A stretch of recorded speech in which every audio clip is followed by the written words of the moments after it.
بسم اللہ الرحمن الرحیم والسلام علی من اتبع الہدی۔ ہدایت کی اتباع کرنے والوں کو راحت دو جہاں قرآن چینل کی طرف سے سلام عرض ہے۔ تمام تعریفیں اس پروردگار کے لیے ہیں جو احسان کرنے والوں کو دوست رکھتا ہے۔ لاکھوں درود و سلام ہوں محمد و آل محمد پر۔ سامعین کرام صاحبان ایمان، ہمارے آج کے سبق کا موضوع ہے سورہ بقرہ کی آیت نمبر 264۔ تو آئیے پروردگار کے پاک نام سے ہم اپنے سبق کا آغاز کرتے ہیں۔ بسم اللہ الرحمن الرحیم۔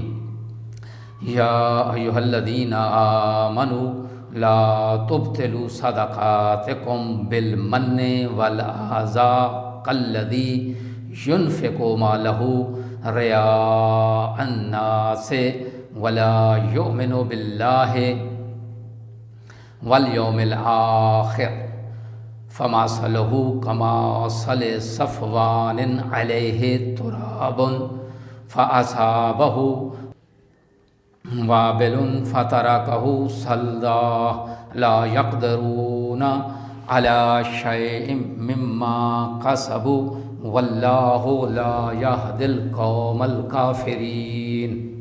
ترجمہ: اے ایمان والو، اپنی خیرات کو احسان جتا کر اور تکلیف دے کر اس شخص کی طرح برباد نہ کرو جو اپنا مال صرف لوگوں کو دکھانے کے لیے خرچ کرتا ہے اور وہ اللہ اور روز آخرت پر ایمان نہیں رکھتا۔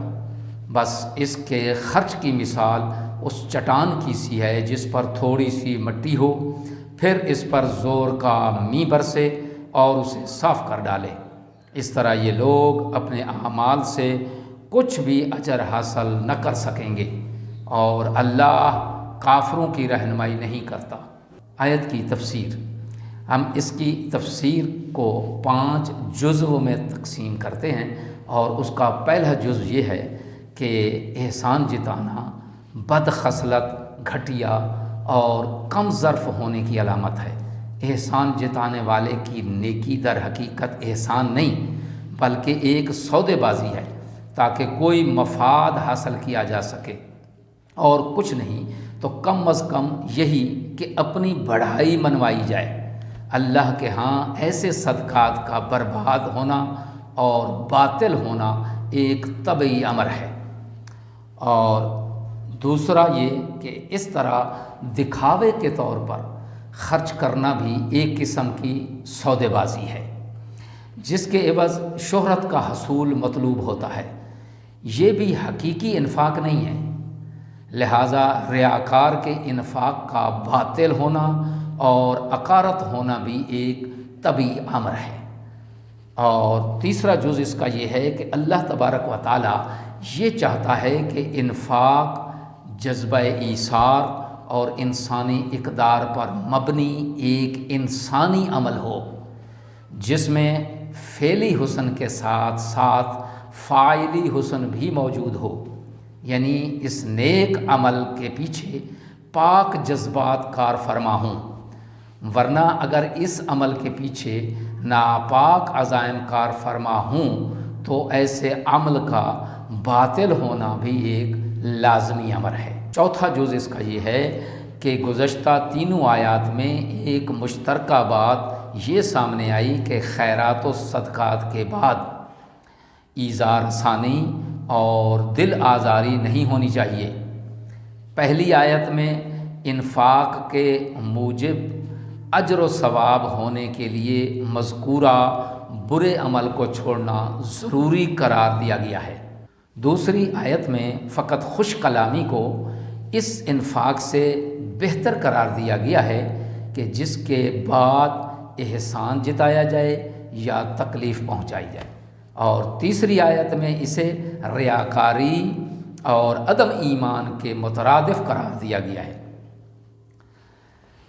معلوم ہوا کہ اسلام احترام آدمیت اور انسانی اقدار کو کتنی اہمیت دیتا ہے۔ کسی انسان کا وقار مجروح کرنا اور اس کی شخصیت اور انسانی حیثیت کو ٹھیس پہنچانا اللہ کے نزدیک کتنا مذموم عمل ہے۔ 5واں جز یہ ہے کہ اس آیت میں مذکورہ افراد کے غلط اور غیر اخلاقی انفاق کو ایک ایسی سخت چٹان کے ساتھ تشبیہ دی گئی ہے جس پر مٹی کی ایک معمولی سی تہ ہو اور اس میں کسی فصل کی جڑوں کے لیے جائے استقرار نہ ہو، اور پھر بارش ہو جائے اور رحمت کی جگہ اس کے حقیقی چہرے سے نقاب اٹھانے کا وہ باعث بن جائے۔ بالکل اسی طرح یہ انفاق بھی بظاہر اچھا عمل لگتا ہے، لیکن منت جتانے اور تکلیف پہنچانے سے معلوم ہوتا ہے کہ اس عمل کے پیچھے ایک بدخصلت، ناملائم اور پتھر جیسا انسان چھپا ہوا ہے۔ آیت میں بیان ہونے والے اہم نکات: پہلا نقطہ یہ ہے احسان جتانا دکھاوا اور مبدا اور معاد پر عدم اعتماد انفاق کے اجر و ثواب کو مٹا دیتے ہیں۔ دوسرا نقطہ اس میں یہ ہے کہ ایذا رسانی، احسان جتانا اور ریاکاری قساوت قلبی کے اسباب ہیں جو کہ کفر کا پیش خیمہ ہے۔ تیسرا نقطہ اس میں یہ ہے کہ برے مقاصد کے تحت انجام دیے گئے زہری اعمال پر اخروی ثواب نہیں ملتا۔ آخر میں دعا ہے کہ خداوند عالم ہمیں احسان جتانے، ایذا رسانی سے اور برے مقاصد کے تحت انجام دیے گئے ظاہری عمل کرنے سے محفوظ فرمائے۔ سامعین سے گزارش ہے کہ احکامات خداوندی پر خود بھی عمل کریں اور اپنے حلقہ احباب میں اس کو پھیلائیں۔ وآخر دعوانا ان الحمد للہ رب العالمین۔